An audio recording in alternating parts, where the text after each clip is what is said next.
Era un domingo cualquiera cuando mi mundo se desplomó sobre la mesa del comedor.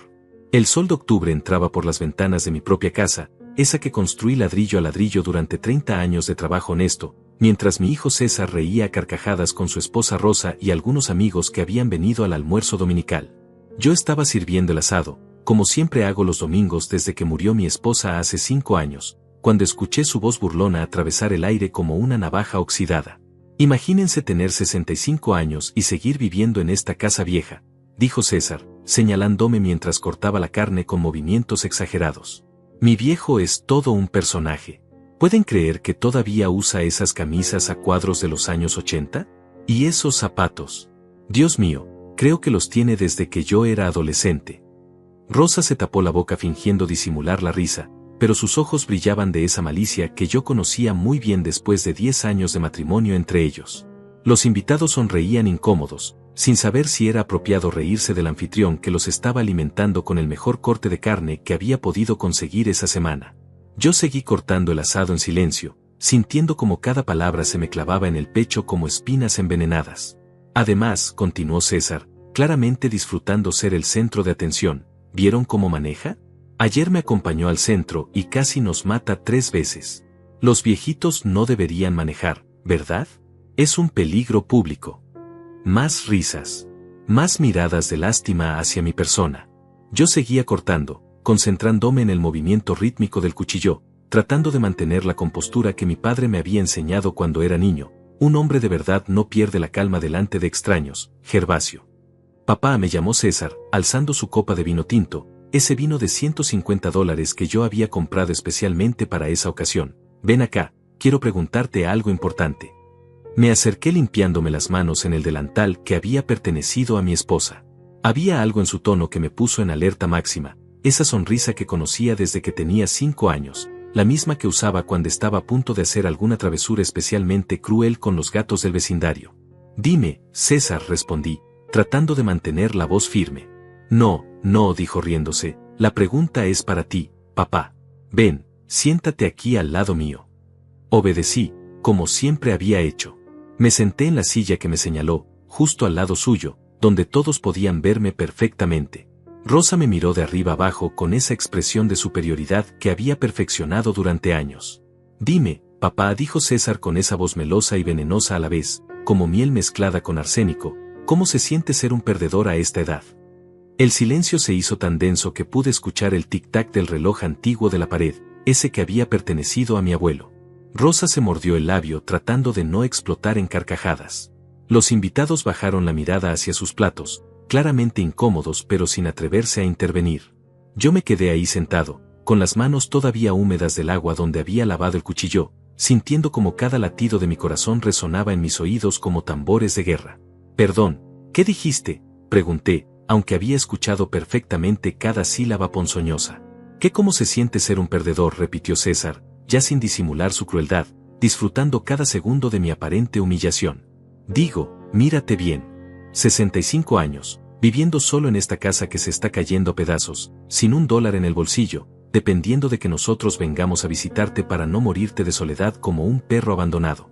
¿No te da vergüenza haber llegado tan lejos sin nada que mostrar? Rosa finalmente no pudo contenerse y soltó una risita aguda que me perforó los tímpanos. César, no seas tan malo con tu papá, dijo, pero su tono dejaba absolutamente claro que disfrutaba cada segundo de mi supuesta humillación pública. Los invitados comenzaron a removerse incómodos en sus sillas.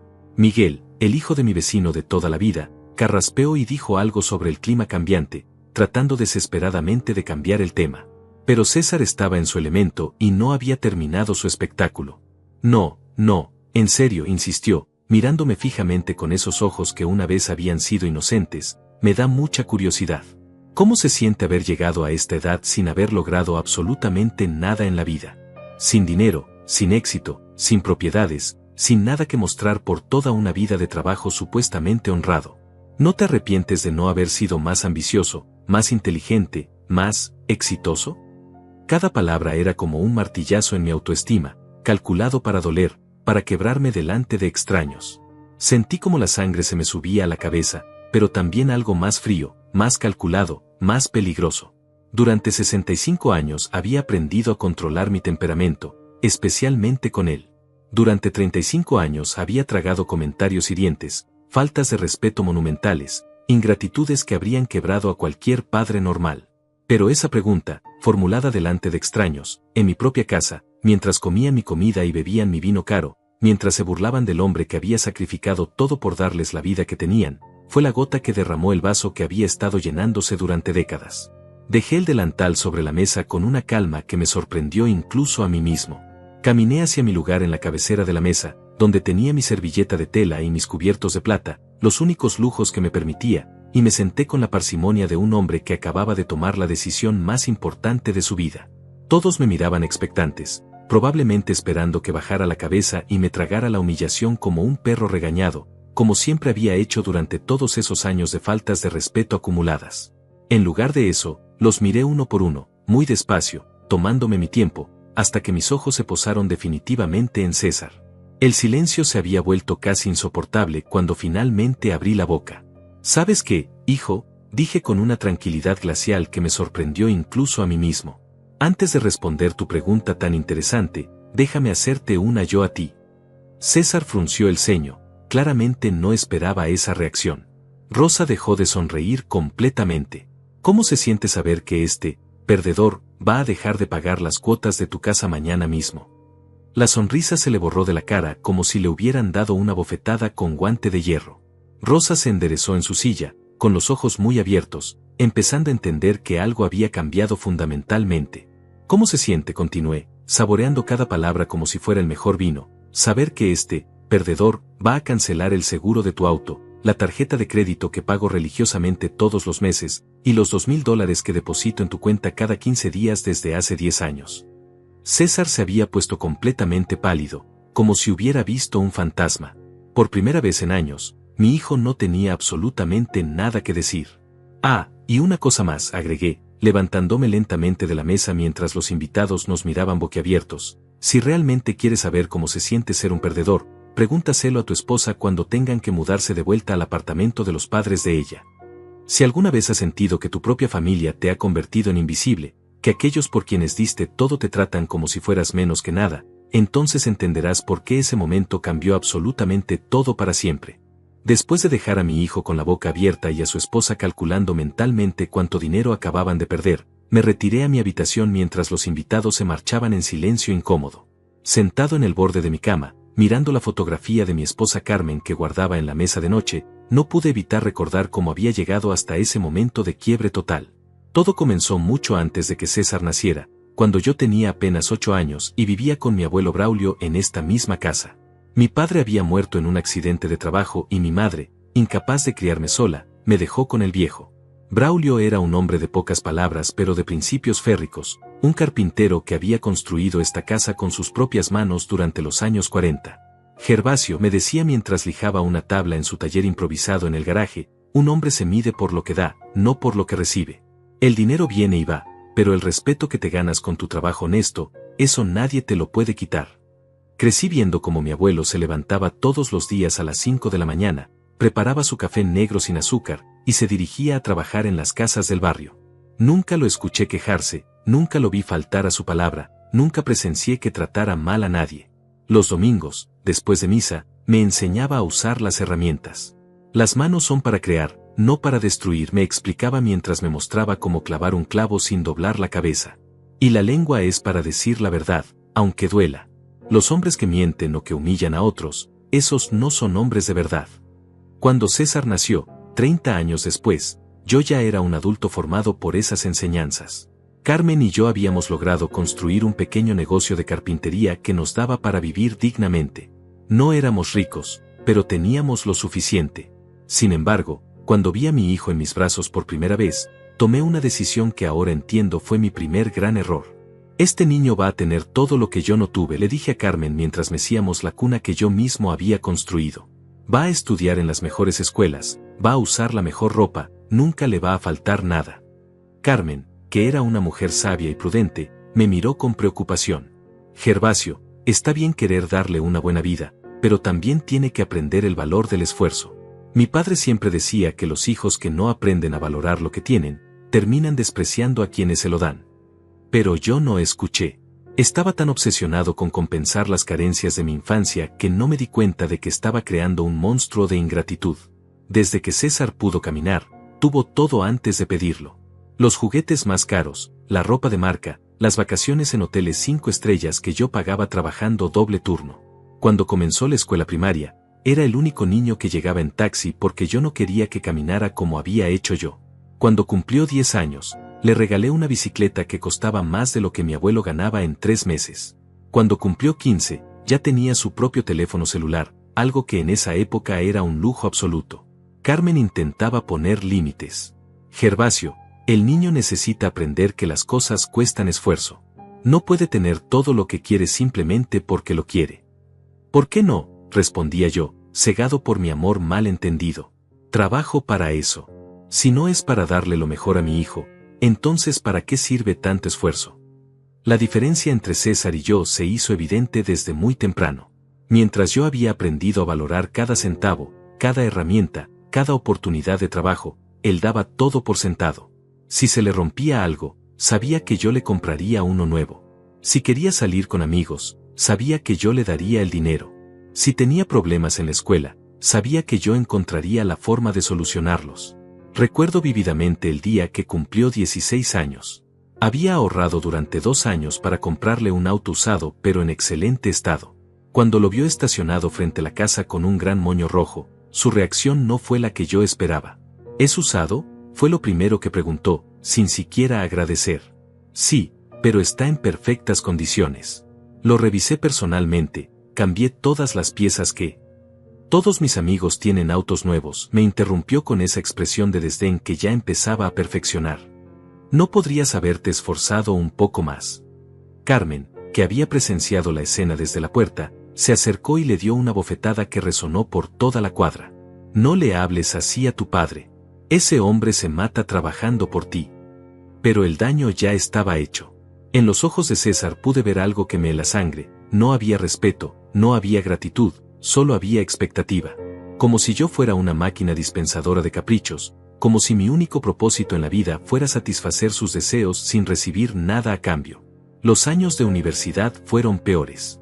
César estudió administración de empresas en una universidad privada que me costaba $800 al mes, sin contar los gastos de hospedaje, comida, libros, y por supuesto, su dinero para gastos personales que nunca bajaba de $500 mensuales. Durante esos 4 años, me levanté todos los días a las 4 de la mañana para llegar temprano a las obras. Trabajé sábados, domingos, feriados. Acepté trabajos que otros carpinteros rechazaban porque eran muy pesados o estaban muy mal pagados. Todo para mantener a mi hijo en esa universidad donde, según me enteré años después, era conocido como el hijo del carpintero, no con respeto, sino con burla. Carmen enfermó durante el último año de carrera de César.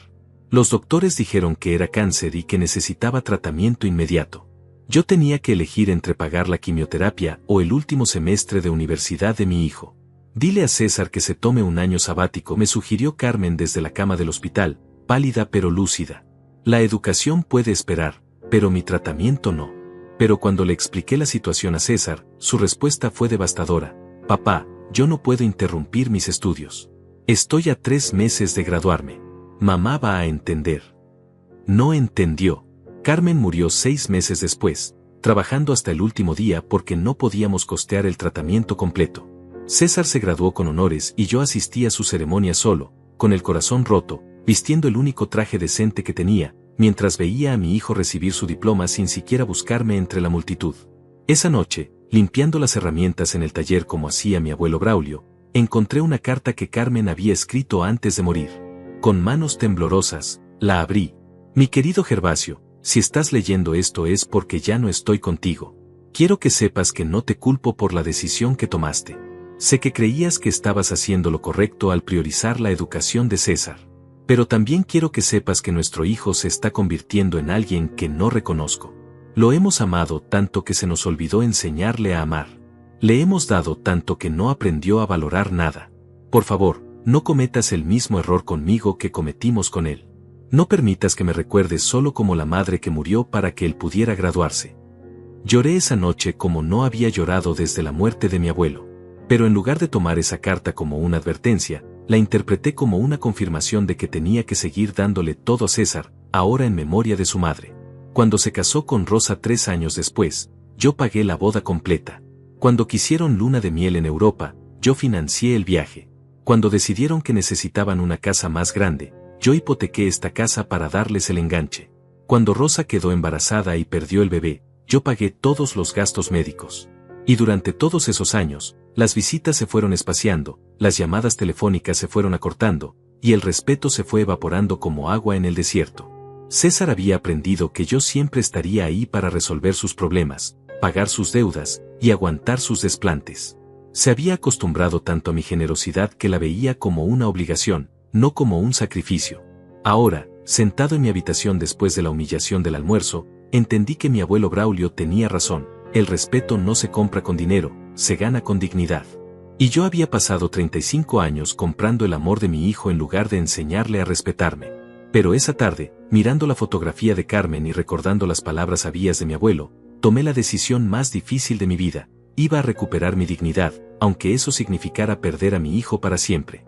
Los días siguientes al almuerzo fueron como vivir en una tormenta silenciosa. César no me llamó, no vino a visitarme, no respondió ninguno de mis mensajes. Era como si hubiera decidido que mi amenaza había sido solo el berrinche de un viejo amargado que se arrepentiría en unos días y volvería a abrir la billetera como siempre había hecho. Pero yo había tomado una decisión, y por primera vez en décadas, no iba a echarme para atrás. El martes por la mañana, llamé al banco donde tenía configuradas todas las transferencias automáticas hacia la cuenta de César.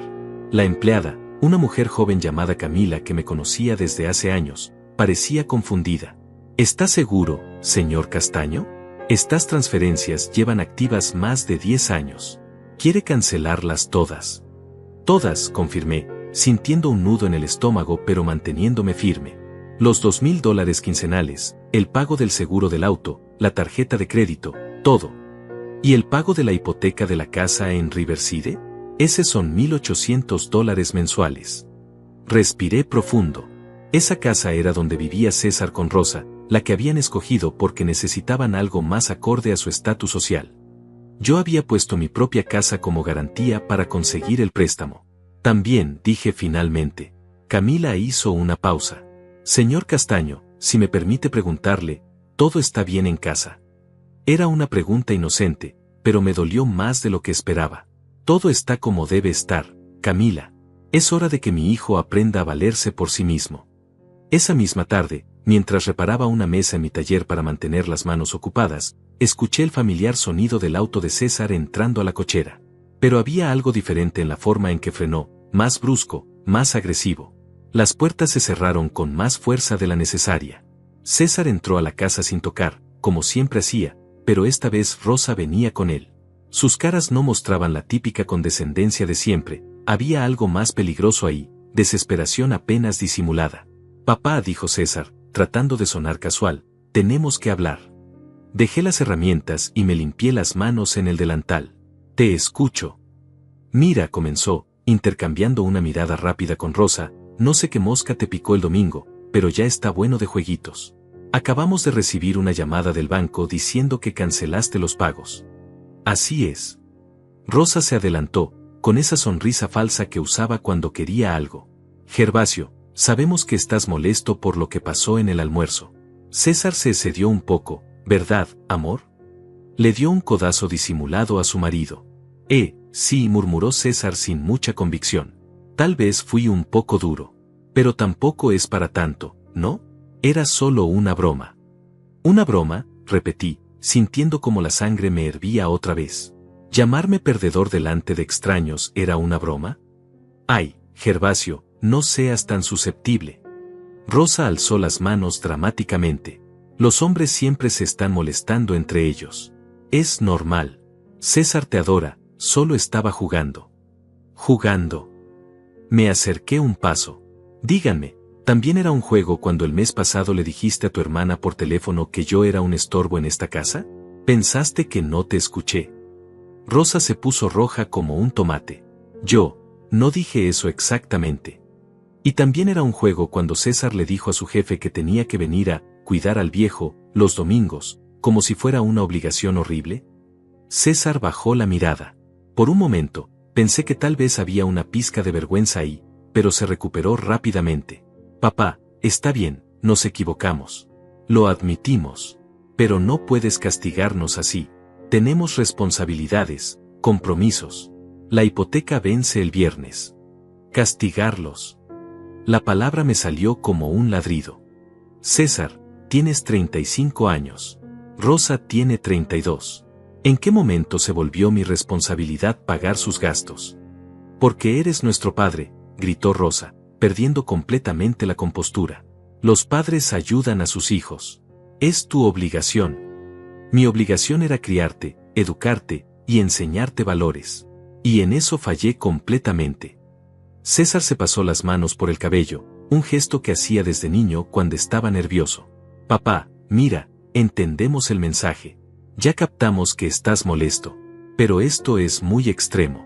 No puedes dejarnos en la calle. No los estoy dejando en la calle. Los estoy dejando que se hagan cargo de sus propias vidas.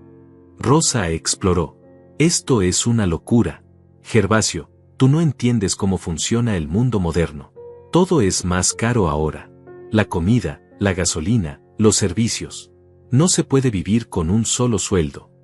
Yo viví con un solo sueldo durante 30 años mientras los mantuve a ustedes dos. Pero eso era antes, insistió ella. Ahora es diferente. Además, nosotros tenemos un estilo de vida. No podemos vivir ¿cómo qué? Como pobres, terminó, y en esas dos palabras estaba todo el desprecio que sentía hacia mí. César, dándose cuenta de que Rosa estaba empeorando las cosas, trató de tomar control de la situación. Papá, seamos realistas. Tú vives solo en esta casa enorme. No necesitas tanto espacio. Podrías vender, mudarte a un apartamento más pequeño, y con ese dinero. ¿Con ese dinero qué? ¿Seguir financiando su vida de lujos? No son lujos, gritó Rosa. Es una vida normal. Todo el mundo tiene casa propia, auto del año, vacaciones. Todo el mundo que puede pagárselo. Pero tú puedes pagárnoslo. Esta casa vale como $300,000. Podrías vender y darnos una parte para que compremos algo más pequeño. Ahí estaba. La verdad desnuda. No querían mi apoyo temporal mientras se estabilizaban. Querían mi patrimonio. Querían que vendiera la casa que mi abuelo había construido, donde había crecido, donde había vivido con Carmen, donde guardaba todos mis recuerdos, para financiar su comodidad permanente. Esta casa no está en venta, dije con una firmeza que me sorprendió. Pero es solo una casa. Rosa estaba al borde de la histeria. Nosotros somos tu familia. Los hijos son más importantes que las cosas. Los hijos que respetan a sus padres, sí. Los hijos que tratan a sus padres como cajeros automáticos, no. César se acercó y puso una mano en mi hombro, usando esa voz melosa que empleaba cuando quería manipularme. Papá, ¿qué quieres que hagamos? ¿Qué tenemos que decir para que todo vuelva a la normalidad? Esa pregunta me rompió el corazón porque confirmaba lo que ya sabía, no entendían nada. No se trataba de palabras mágicas o disculpas de compromiso. Se trataba de una transformación fundamental que ellos ni siquiera podían concebir. Quiero que se vayan de mi casa, dije con calma. Quiero que busquen trabajo si no lo tienen, o que trabajen más horas si ya lo tienen. Quiero que aprendan a pagar sus propias cuentas, a resolver sus propios problemas, a ser adultos independientes. Eso va a tomar tiempo, protestó César. No podemos hacerlo de la noche a la mañana. Han tenido 10 años para hacerlo. Rosa comenzó a llorar, pero eran lágrimas de rabia, no de tristeza. Esto no se va a quedar así. Hablaremos con un abogado. Esta casa tiene que ser tanto de César como tuya. Él es tu único hijo. Esta casa es mía. El título de propiedad está a mi nombre. Pueden hablar con todos los abogados que quieran. Pero nosotros hemos vivido aquí. Hemos contribuido. ¿Contribuido con qué? ¿Con insultos? ¿Con humillaciones? ¿Con tratarme como un sirviente en mi propia casa? César y Rosa se miraron, y en esa mirada vi algo que me heló la sangre. Estaban calculando. No estaban procesando mis palabras con dolor o arrepentimiento. Estaban evaluando opciones, buscando ángulos, planificando su siguiente movimiento. Está bien, dijo César finalmente, con una voz fría que no le había escuchado nunca. Si eso es lo que quieres, papá. Pero no vengas llorando después cuando estés solo y enfermo, sin nadie que se preocupe por ti. Salieron de mi casa esa tarde como dos extraños que acababan de perder una negociación importante.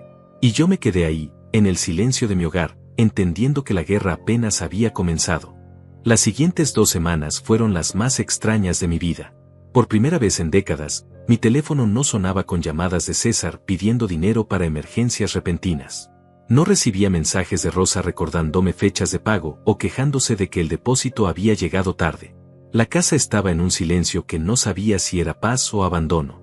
Pero yo conocía a mi hijo lo suficiente para saber que no se había rendido. César nunca había aceptado un no como respuesta final, especialmente cuando se trataba de dinero. Durante su infancia, si yo le negaba algo, él encontraba la forma de conseguirlo, manipulando a su madre, haciendo berrinches públicos, o simplemente esperando hasta que mi resistencia se agotara. El primer indicio de que algo estaba tramando llegó un jueves por la tarde. Estaba lijando una mesa en el taller cuando mi vecina Delia se asomó por la cerca. Gervasio, me dijo con esa cara de preocupación que ponen las mujeres cuando tienen chismes importantes, todo está bien contigo. Dejé la lija y me acerqué. ¿Por qué preguntas? Es que ayer vino una mujer preguntando por ti. Decía que era trabajadora social del hospital. Quería saber si vivías solo, si tenías familia que se preocupara por ti, cosas así. Se me heló la sangre. ¿Trabajadora social? ¿Cómo era? Joven, muy bien vestida. Tenía una carpeta y todo. Le dije que tu hijo venía a visitarte seguido, pero ella me preguntó que si yo había notado algún, ¿cómo dijo? Deterioro en tu comportamiento últimamente. ¿Deterioro? Sí, como si te estuvieras volviendo, ya sabes. Delia se tocó la sien con el dedo, haciendo el gesto universal del loco. La rabia me subió como lava hirviendo. César no solo había decidido cortarme de su vida, sino que estaba tratando de hacer que pareciera que yo había perdido la razón. Era la jugada perfecta. Si podía demostrar que yo estaba mentalmente incapacitado, podría conseguir poder legal sobre mis finanzas y propiedades. ¿Qué le dijiste?, pregunté, tratando de mantener la calma. Que estás perfectamente bien, que siempre has sido un hombre muy centrado. Pero me preocupó la pregunta. ¿Por qué alguien pensaría que tienes problemas mentales? No le conté a Delia lo que sospechaba. En lugar de eso, le agradecí la información y me dirigí inmediatamente a hacer algunas llamadas. Mi instinto me decía que tenía que actuar rápido. Al día siguiente, el plan de César se volvió más claro. Recibí una llamada de mi médico de cabecera, el doctor Mauro, quien me conocía desde hacía 15 años. Gervasio, ¿puedes venir a verme esta tarde? Hay algo de lo que necesitamos hablar. ¿Pasó algo con mis últimos análisis? No, no es eso. Es complicado. Prefiero hablar en persona. Llegué a su consulta esa tarde con un mal presentimiento que se confirmó en cuanto me senté frente a su escritorio. El doctor Mauro parecía incómodo, jugueteando con un bolígrafo mientras evitaba mi mirada. Gervasio, recibí una llamada muy preocupante de tu hijo César. Ah, sí. Me dijo que has estado comportándote de manera errática, que has estado tomando decisiones financieras irracionales, que has cortado todos los apoyos económicos que le dabas sin explicación alguna. Está preocupado de que puedas estar desarrollando algún tipo de demencia temprana. Me quedé callado, dejando que continuara. También mencionó que has estado hablando de conspiraciones en su contra, que crees que él y su esposa están tramando algo para quitarte tu dinero. César piensa que necesitas una evaluación psiquiátrica. ¿Y tú qué piensas, doctor? Mauro finalmente me miró a los ojos. Honestamente, Gervasio, te veo exactamente igual que siempre. Lúcido, coherente, tal vez un poco más decidido de lo usual, pero definitivamente no demente.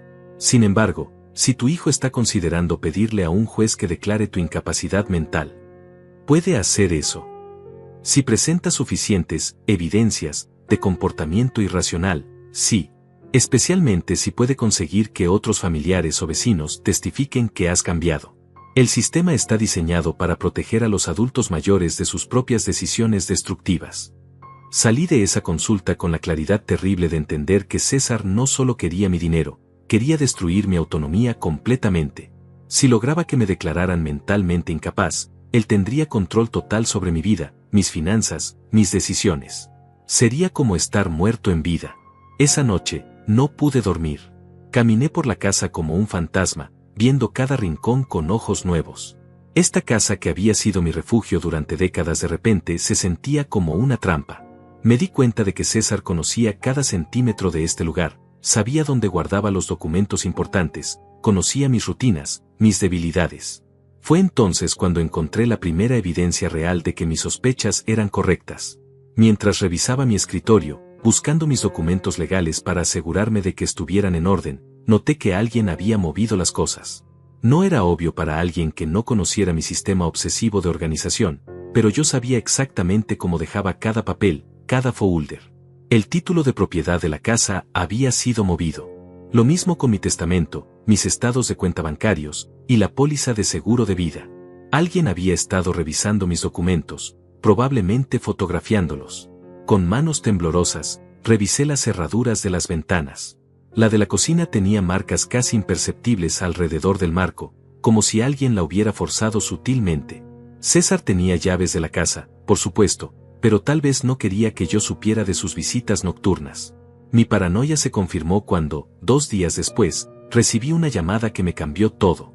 Era de Miguel, el abogado que había manejado los asuntos legales de mi familia durante años. Gervasio, necesito verte urgentemente. Recibí una visita muy extraña esta mañana. ¿De quién? De César y su esposa. Vinieron con una historia muy elaborada sobre tu supuesto deterioro mental. Querían saber sobre tu testamento, sobre la posibilidad de transferir el título de la casa a un fideicomiso, para tu protección, sobre opciones de tutela legal. El mundo se me vino abajo. ¿Qué les dijiste? Les dije que necesitarían una orden judicial y mucha más evidencia de la que trajeron. Pero Gervasio, están construyendo un caso en tu contra. Rosa tenía una carpeta llena de incidentes documentados, fechas en las que supuestamente actuaste de manera confusa, conversaciones donde supuestamente dijiste cosas irracionales. Todo inventado. Eso sospecho yo también. Pero el problema es que parecen estar hablando con más gente. Mencionaron que otros vecinos habían notado cambios en tu comportamiento. Colgué el teléfono con las manos temblando de rabia y miedo. César no solo me había traicionado, sino que estaba orquestando una campaña sistemática para destruir mi reputación y mi autonomía. Estaba convenciendo a medio barrio de que yo me había vuelto loco, plantando evidencias, creando una narrativa en la que él era el hijo preocupado tratando de salvar a su padre demente. Esa noche, sentado en la oscuridad de mi living, mirando las fotografías de Carmen y recordando las palabras de mi abuelo Braulio, entendí que había subestimado completamente a mi hijo. No era solo un joven malcriado e ingrato. Era un manipulador calculador, capaz de destruir a la persona que más lo había amado en el mundo si eso le convenía económicamente. Pero también entendí algo más. Si César quería una guerra, la iba a tener. Y él no sabía que su viejo demente todavía tenía algunos trucos bajo la manga. Al día siguiente, temprano en la mañana, llamé a Miguel otra vez. Miguel, necesito que vengas a mi casa esta tarde. Y trae una grabadora. Es hora de que mi hijo descubra que se siente realmente cuando alguien planifica tu destrucción. La partida de ajedrez había comenzado, y César acababa de descubrir que había estado jugando contra alguien que conocía sus movimientos mejor que él mismo. Miguel llegó a mi casa esa tarde del viernes cargando un maletín de cuero viejo y una expresión que no había visto en él durante los 20 años que llevábamos trabajando juntos. Era una mezcla de indignación profesional y tristeza personal, porque Miguel no solo era mi abogado, sino que había visto crecer a César desde niño. Gervasio me dijo mientras se sentaba en el sofá del living, antes de empezar con la estrategia legal, necesito preguntarte algo como amigo. ¿Estás completamente seguro de que quieres llegar hasta el final con esto? Una vez que pongamos las cartas sobre la mesa, no hay vuelta atrás. Me serví un vaso de agua y me senté frente a él. Miguel, mi hijo está tratando de declararme loco para robarme todo lo que tengo. ¿Tú qué harías? Lo mismo que tú, admitió, abriendo su maletín. Pero quería asegurarme. Porque lo que vamos a hacer va a doler, y no solo a César. Durante las siguientes 2 horas, Miguel me explicó exactamente cuál era mi situación legal y qué podíamos hacer para protegerme. La buena noticia era que César no tenía ningún derecho automático sobre mis propiedades. La mala noticia era que si lograba convencer a un juez de que yo estaba mentalmente incapacitado, podría conseguir una tutela que le daría control total sobre mi vida. La clave, me explicó Miguel mientras revisaba documentos, es demostrar que no solo estás mentalmente competente, sino que César y Rosa han estado manipulando la situación para su beneficio económico. Y para eso, necesitamos evidencia. ¿Qué tipo de evidencia? Grabaciones de conversaciones donde admitan sus verdaderas intenciones. Documentos que prueben cuánto dinero has estado dándoles. Testimonios de personas que puedan confirmar tu estado mental real. Esa noche, después de que Miguel se fuera, me quedé despierto planificando. Conocía a César lo suficiente para saber que su arrogancia sería su perdición. Él creía que yo era un viejo indefenso que se dejaría manipular hasta el final. No se imaginaba que yo podía contraatacar. El lunes por la mañana, puse mi plan en marcha. Llamé a César por primera vez en 3 semanas, usando un tono derrotado y confuso que sabía que él esperaba escuchar. Hijo, le dije con voz temblorosa, creo que necesito ayuda. Hubo una pausa del otro lado de la línea, y pude sentir su sonrisa victoriosa incluso a través del teléfono. Papá, ¿estás bien? Suenas diferente. Es que he estado pensando en lo que dijiste. Tal vez tienes razón. Tal vez sí me estoy volviendo un poco confundido. Ayer no pude recordar si había pagado la luz, y anteayer me encontré en el supermercado sin recordar por qué había ido. Oh, papá. La falsa preocupación en su voz me daba náuseas. ¿Quieres que vayamos a verte? Sí, por favor. Creo que necesito que me ayuden con los papeles y esas cosas. Ya no entiendo muy bien cómo funcionan los bancos. César prácticamente corrió hacia mi casa. Llegó en menos de 1 hora, acompañado por Rosa y, para mi sorpresa, por un hombre que no reconocí, un tipo trajeado con cara de tiburón que claramente era abogado. Papá, dijo César con esa voz melosa que usaba cuando quería algo, este es el licenciado Alfredo. Es especialista en temas de planificación familiar y protección de adultos mayores. Alfredo me extendió la mano con una sonrisa que no llegaba a sus ojos. Mucho gusto, señor Castaño. César me ha contado de su situación. Estoy aquí para ayudarlo a proteger su patrimonio. ¿Protegerlo de qué?, pregunté, fingiendo confusión. Bueno, intervino Rosa, sentándose a mi lado y tomando mi mano como si fuera una nieta preocupada. Últimamente has estado tomando decisiones financieras que tal vez no son las mejores para ti. Como cancelar nuestros pagos, agregó César, con un tono de reproche apenas disimulado. Papá, eso nos puso en una situación muy difícil. Casi perdemos la casa. Fingí sorpresa. ¿Cancelé sus pagos? No me acuerdo de haber hecho eso. Alfredo intercambió una mirada significativa con César. Ve, esto es exactamente lo que le decía. Los síntomas de deterioro cognitivo a menudo incluyen pérdida de memoria sobre decisiones financieras importantes. Por eso pensamos, continuó César, que tal vez sería bueno que alguien más manejara estas cosas por ti. Alguien de confianza, que tenga tus mejores intereses en mente. ¿Cómo quién? Como yo, dijo César, y ahí estaba, la máscara había caído completamente. Soy tu único hijo, papá. Es mi responsabilidad cuidarte. Alfredo abrió su portafolio y sacó una serie de documentos. Hemos preparado algunos papeles que harían todo más fácil. Un poder general que le permitiría a César manejar sus finanzas, una transferencia de la escritura de la casa a un fideicomiso familiar, y algunos otros documentos de protección. ¿Y eso qué significa? Significa, explicó Rosa con esa sonrisa falsa, que ya no tendrías que preocuparte por pagar cuentas, tomar decisiones difíciles, o recordar fechas importantes. César se encargaría de todo. ¿Y yo qué haría? Disfrutar de tu jubilación, dijo César. Relajarte. Tal vez podríamos incluso encontrarte un lugar más pequeño, más fácil de mantener. Hay residencias muy bonitas para personas de tu edad. Ahí estaba. El plan completo. No solo querían mi dinero, querían encerrarme en un asilo mientras se repartían mis propiedades. No sé, dije, fingiendo dudas.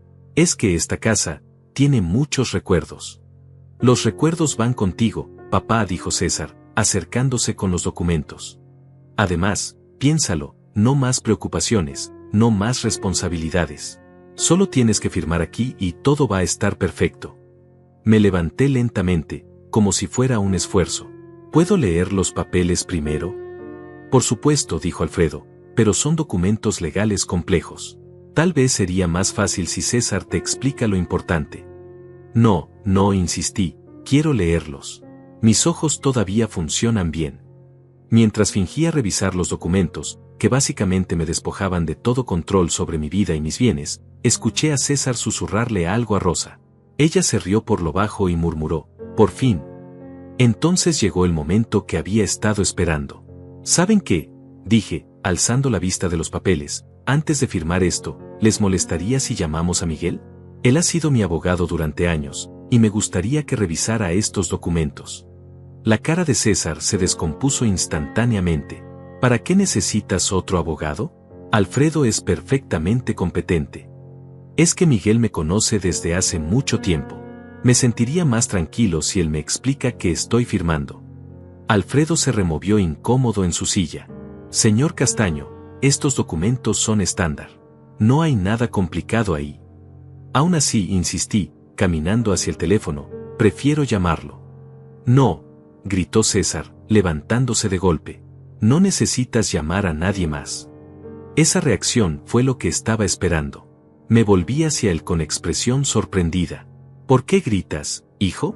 ¿Hay algo malo en estos papeles? No, no es eso, balbuceó, dándose cuenta de que había reaccionado demasiado fuerte. Es solo que no queremos demorar esto más. Ya has estado confundido suficiente tiempo. Ah, dije, caminando de vuelta hacia la mesa donde estaban los documentos. Entonces no hay problema en que Miguel los revise, ¿verdad? Rosa se aclaró la garganta. Gervasio, el licenciado Alfredo tiene otros compromisos hoy. Si no firmamos ahora, tendremos que esperar semanas para conseguir otra cita.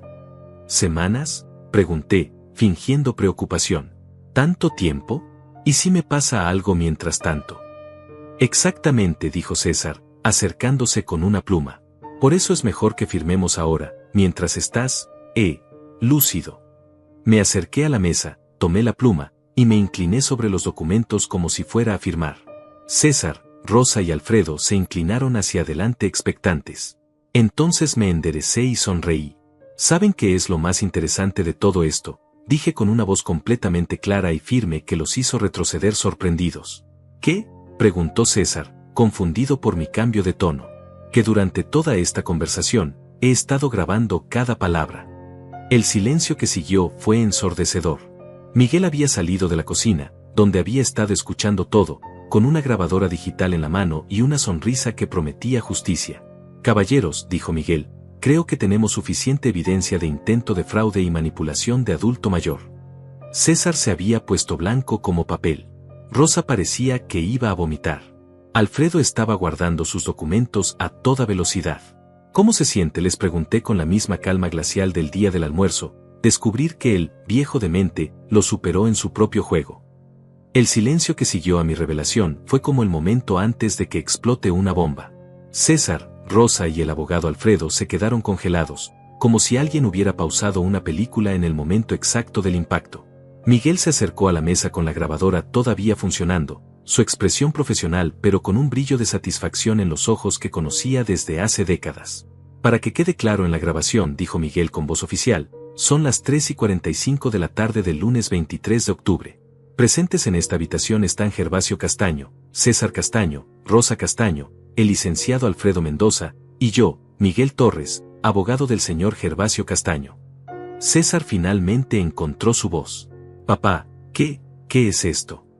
Esto, respondí, señalando la grabadora, es la evidencia de que mi hijo y su esposa intentaron defraudarme haciéndome firmar documentos bajo pretextos falsos, aprovechándose de una supuesta incapacidad mental que ustedes mismos inventaron. Rosa se levantó bruscamente, derribando su silla. Esto es una trampa. No, Rosa, le dije con calma, esto es justicia. Una trampa era lo que ustedes me estaban tendiendo. Alfredo había terminado de guardar sus papeles y se dirigía hacia la puerta. Yo no tengo nada que ver con esto. Me retiro inmediatamente. Un momento, licenciado, lo detuvo Miguel. Usted participó activamente en este intento de fraude. Tengo su voz grabada explicando cómo despojar a mi cliente de sus bienes. Como abogado, usted sabe que esto constituye múltiples delitos. Alfredo se detuvo en seco, sudando visiblemente. Yo solo estaba asesorando sobre planificación patrimonial. Es perfectamente legal. Planificación patrimonial. Miguel presionó el botón de reproducción de la grabadora, y la voz de Alfredo llenó la habitación. Solo tienes que firmar aquí y todo va a estar perfecto, no más responsabilidades, tal vez podríamos encontrarte un lugar más pequeño. Eso no suena como asesoría legal, continuó Miguel. Suena como manipulación de un adulto mayor presuntamente vulnerable. César explotó. Basta. Papá, no puedes hacer esto. Soy tu hijo. Todo lo que queremos es ayudarte. ¿Ayudarme? Me levanté de mi silla, sintiendo como años de humillaciones reprimidas salían a la superficie. ¿Llamarme perdedor delante de extraños era ayudarme? ¿Inventar que estoy loco era ayudarme? ¿Planear encerrarme en un asilo para robar mi casa era ayudarme? No íbamos a robarte nada, gritó Rosa. Todo iba a quedar en la familia. ¿En la familia?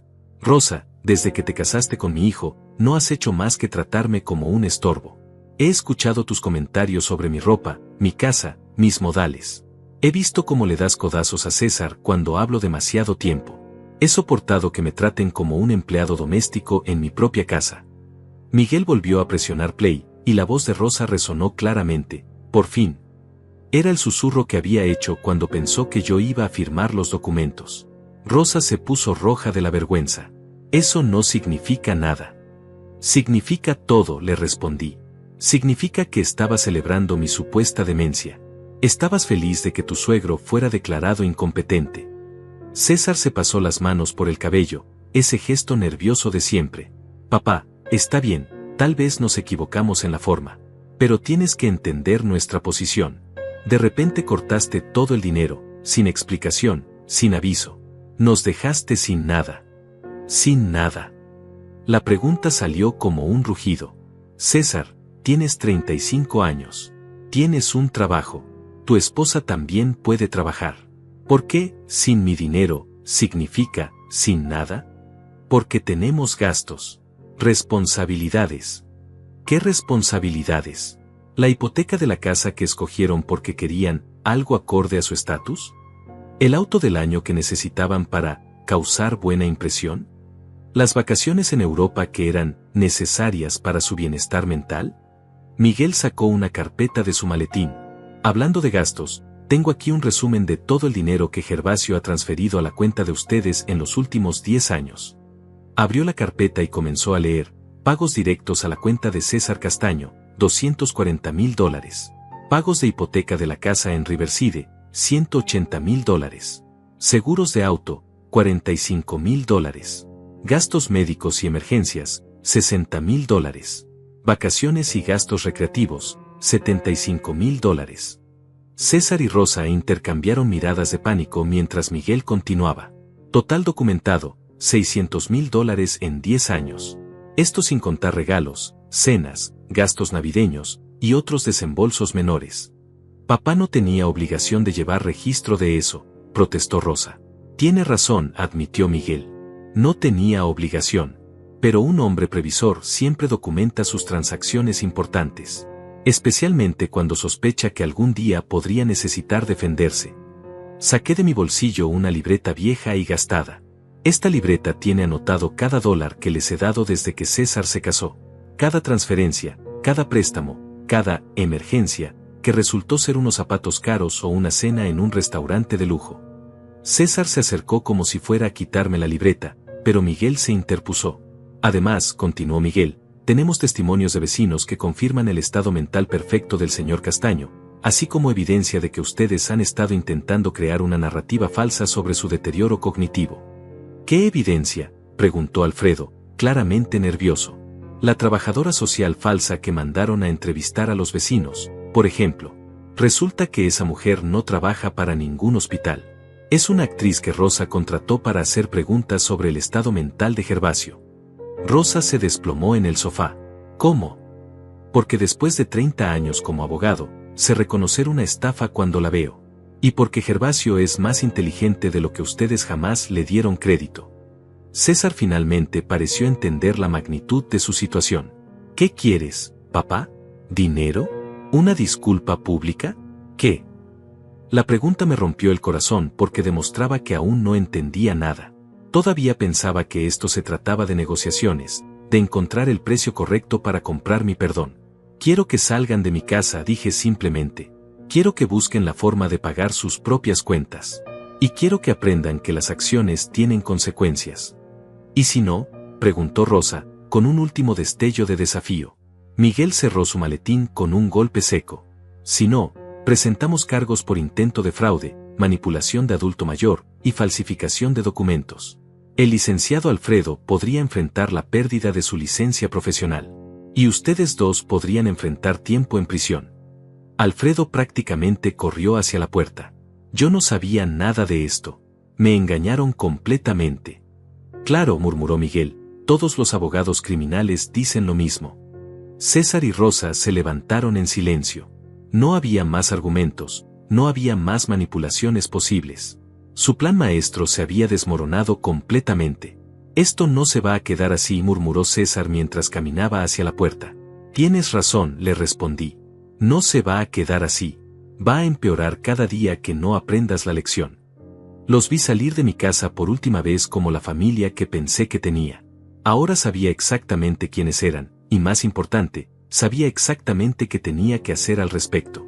Los días que siguieron a la confrontación fueron extrañamente silenciosos. César y Rosa no me llamaron, no vinieron a la casa, no mandaron mensajes suplicantes como esperaba.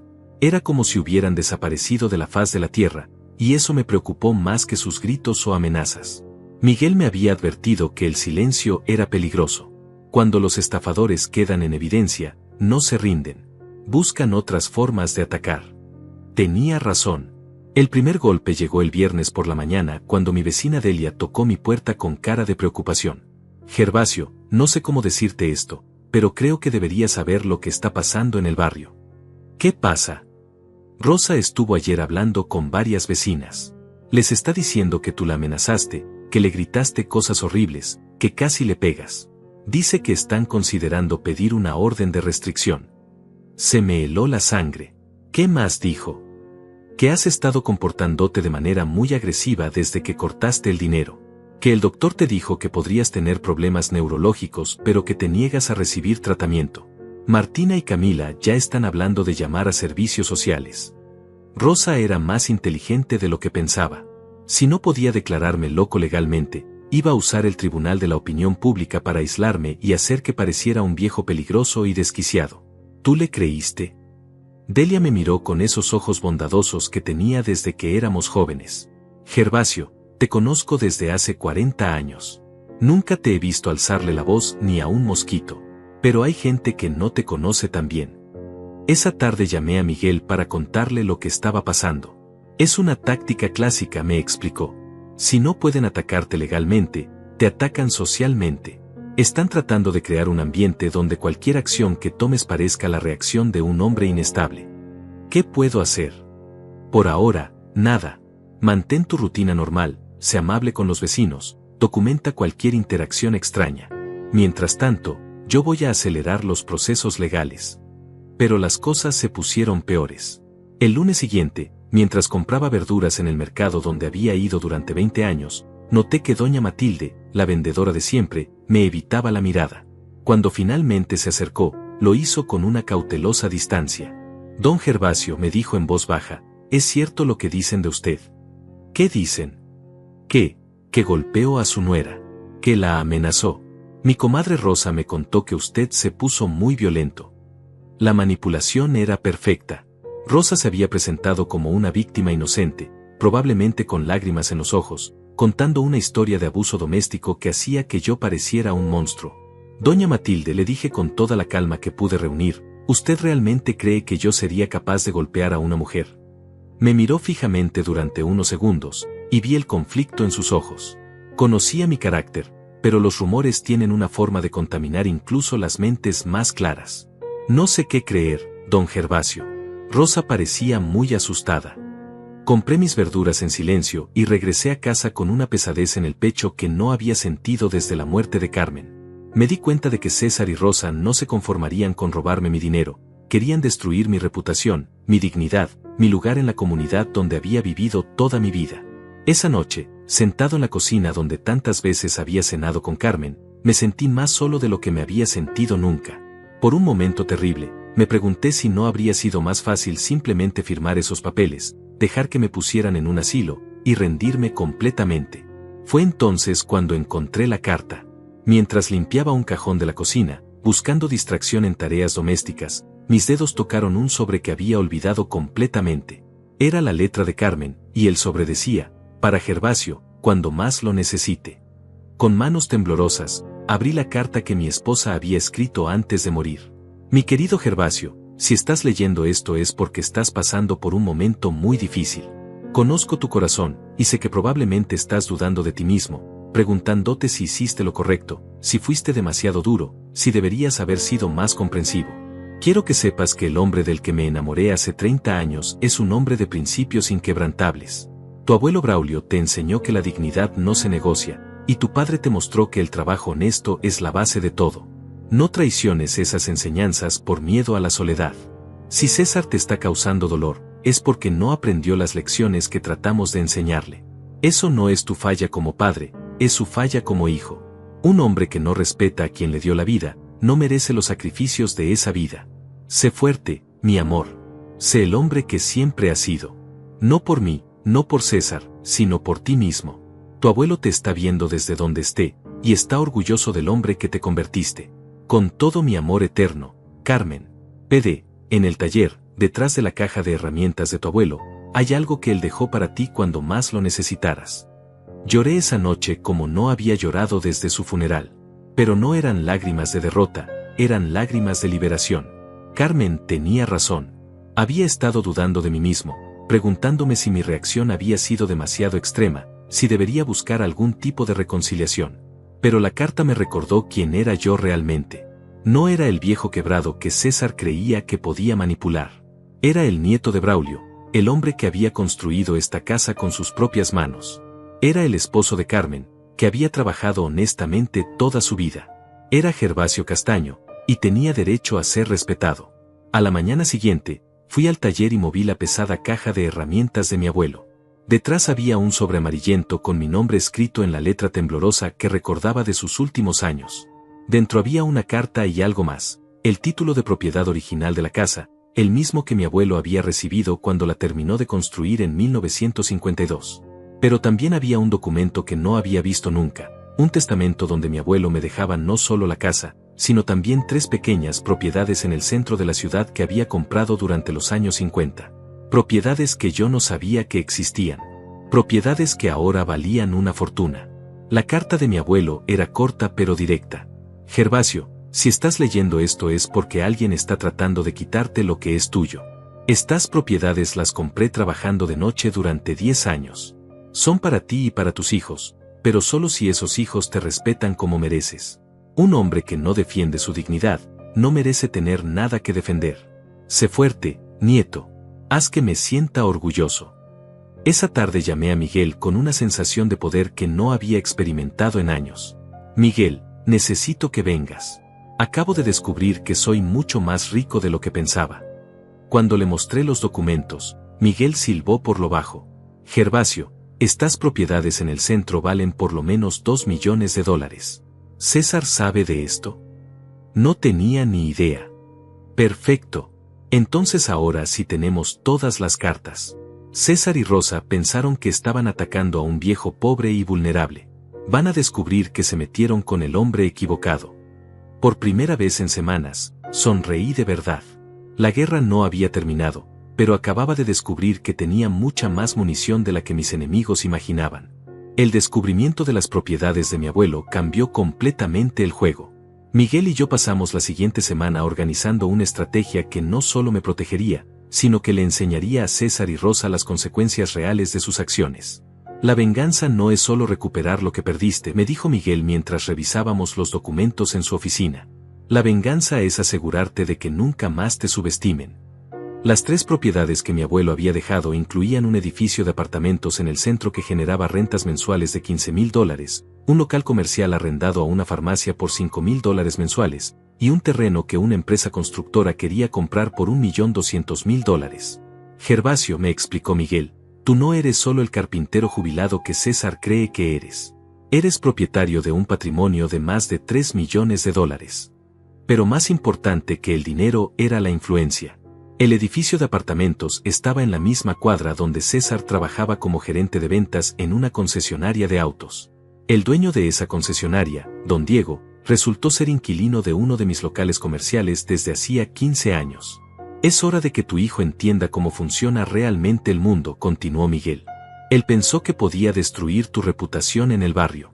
Ahora va a descubrir qué se siente cuando alguien con verdadero poder decide enseñarle una lección. El primer paso fue legal. Miguel presentó una demanda formal contra César, Rosa y Alfredo por intento de fraude, manipulación de adulto mayor y conspiración. Los cargos eran lo suficientemente graves como para garantizar que aparecieran en los periódicos locales. César Castaño, empleado de Autos Premier, acusado de intentar defraudar a su propio padre, leyó Miguel del borrador del comunicado de prensa. Esto va a llegar a todos los lugares donde trabaja, donde vive, donde socializa. Pero eso era solo el comienzo. Resulta que don Diego, el dueño de la concesionaria, era un hombre de principios muy estrictos. Cuando se enteró de que uno de sus empleados había intentado estafar a su propio padre, me llamó personalmente. Don Gervasio, no sabía que usted era el papá de César. Si hubiera sabido lo que ese muchacho estaba haciendo. Un hombre que no respeta a su padre, no puede respetar a sus clientes. Don Diego, yo no quiero que usted tome decisiones por mi situación familiar. No se trata de su situación familiar. Se trata de integridad. En mi negocio, la confianza es todo. ¿Cómo puedo confiar en un vendedor que trata de robarle a su propio padre? César perdió su trabajo esa misma semana. Rosa también comenzó a sentir las consecuencias. Trabajaba como recepcionista en una clínica dental cuyos dueños, por casualidad, vivían en el mismo conjunto residencial donde estaban mis apartamentos. Cuando se corrió la voz sobre la demanda, y especialmente sobre el intento de declarar a un anciano mentalmente incapaz para robar sus propiedades, los rumores llegaron hasta su trabajo. La gente no quiere ser atendida por alguien que maltrata a adultos mayores, me explicó Miguel. Especialmente en una clínica donde la mayoría de los pacientes son personas de la tercera edad. Rosa también perdió su empleo. Pero la jugada más efectiva fue con la casa. Resultó que la hipoteca que yo había estado pagando tenía una cláusula muy específica. Si el garante, yo, determinaba que el deudor principal había actuado de mala fe o había intentado defraudar al garante, podía exigir el pago inmediato total del préstamo. Es una cláusula poco común, me explicó Miguel, pero tu abuelo era muy cuidadoso con los contratos. Él insertó esa protección cuando ayudó a un amigo con una casa y después lo traicionó. César y Rosa tenían 30 días para conseguir $200,000 y pagar la hipoteca completa, o perder la casa. El miércoles de la tercera semana, César apareció en mi puerta. No venía con Rosa, no venía con abogados, no venía con actitud desafiante. Venía solo, con ojeras profundas y ropa arrugada, como un hombre que no había dormido en días. Papá, dijo cuando abrí la puerta, necesito hablar contigo. Te escucho. Perdimos todo. El trabajo, la casa, los autos. Los reposesionó ayer por falta de pago. Rosa se fue a vivir con sus padres. Yo no tengo a dónde ir. Lo miré en silencio. El hombre que 3 semanas antes me había llamado perdedor ahora estaba parado en mi puerta, derrotado, pidiendo clemencia. ¿Y qué quieres que haga?, pregunté. No sé. Lo que sea. Te voy a pagar todo lo que te debo, aunque me tome el resto de mi vida. Voy a trabajar en lo que sea necesario. Solo no me dejes en la calle. Era exactamente lo que había esperado escuchar durante años. Pero ahora que estaba pasando, no sentía la satisfacción que había imaginado. Solo veía a un hombre quebrado que había aprendido su lección de la manera más dura posible. César, le dije, ¿realmente entiendes lo que hiciste mal? Sí, respondió sin dudarlo. Te falté al respeto. Traté de robarte. Te mentí. Manipulé tu confianza.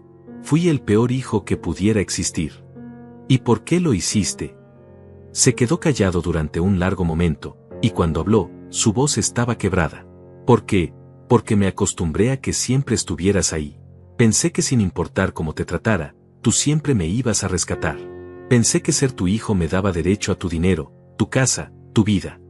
¿Y ahora?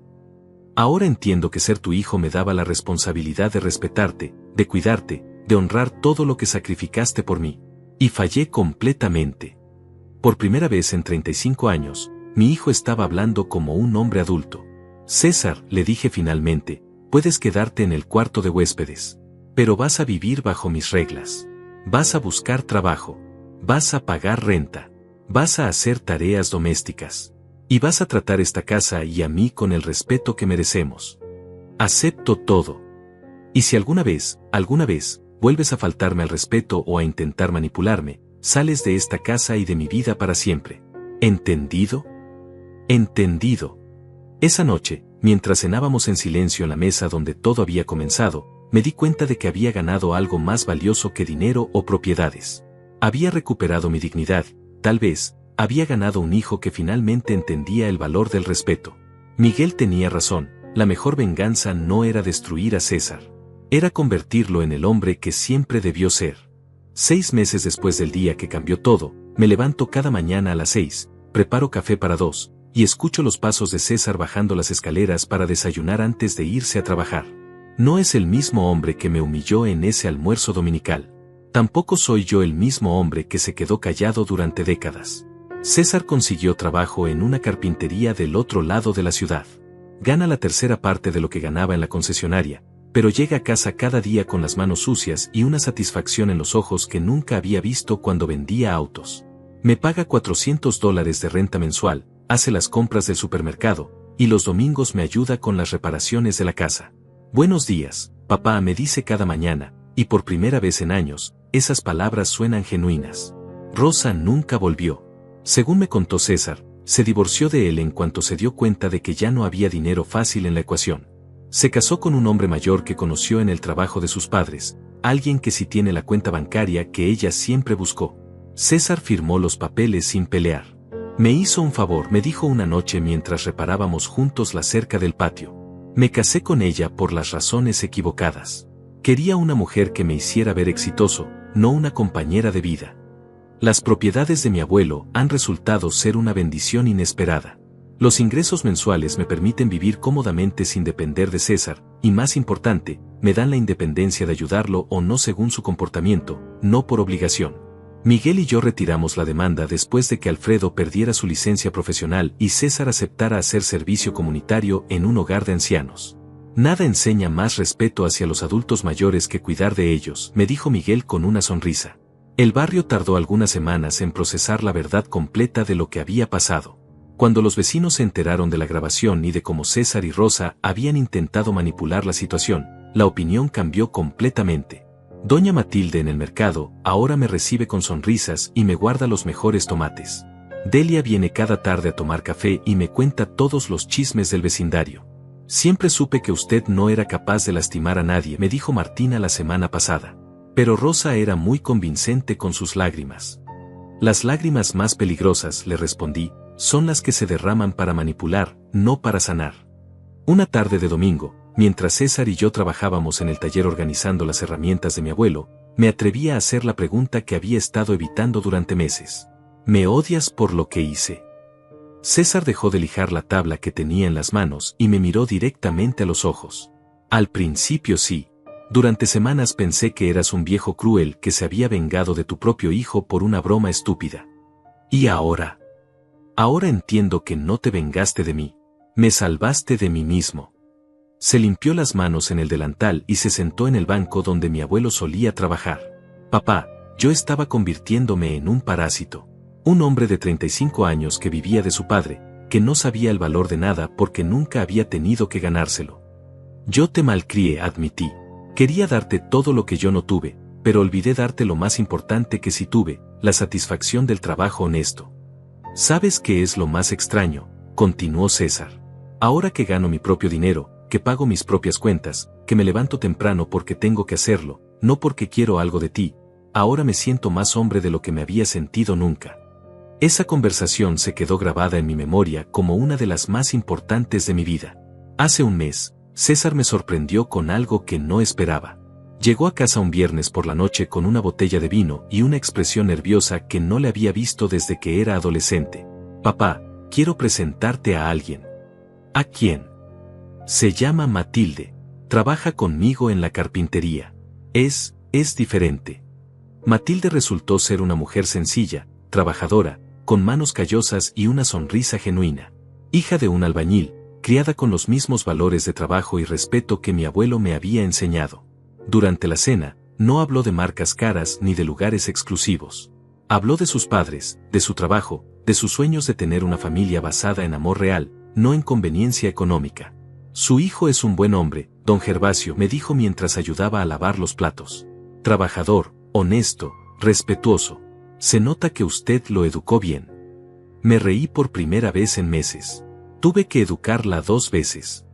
Anoche, mientras revisaba las cuentas de mis propiedades en el escritorio donde mi abuelo solía hacer sus cálculos, encontré una fotografía vieja de los 3, mi abuelo Braulio, mi padre, y yo cuando tenía la edad de César. 3 generaciones de hombres castaño, cada uno enseñándole al siguiente el valor del trabajo, el respeto y la dignidad. Me di cuenta de que había estado a punto de romper esa cadena.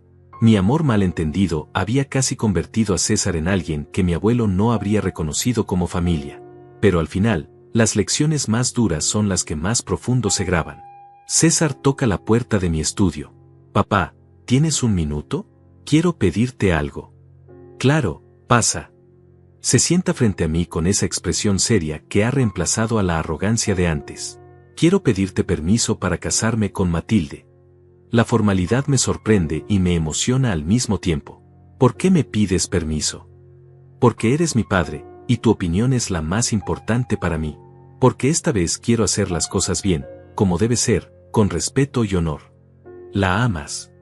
La amo por quien es, no por lo que tiene o por lo que me puede dar. Y ella me ama por la misma razón. Entonces tienes mi bendición. Esa noche, después de que César se fue a dormir, salí al patio y miré las estrellas que mi abuelo solía señalarme cuando era niño. Sentí su presencia, la presencia de Carmen, la de mi padre. Todos habían contribuido a este momento donde la familia Castaño había recuperado su honor. La venganza más dulce no fue quitarle todo a César. Fue devolverle la dignidad que había perdido por mi culpa. Fue enseñarle que un hombre se mide por lo que construye con sus propias manos, no por lo que toma de las manos de otros. Ahora entiendo lo que mi abuelo quiso decir cuando escribió, un hombre que no defiende su dignidad, no merece tener nada que defender. Defendí mi dignidad, recuperé a mi hijo, y encontré algo que había perdido hace mucho tiempo, el respeto por mí mismo. La familia no siempre es de sangre.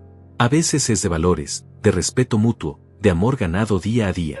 Y esa familia, la verdadera, vale todos los sacrificios del mundo.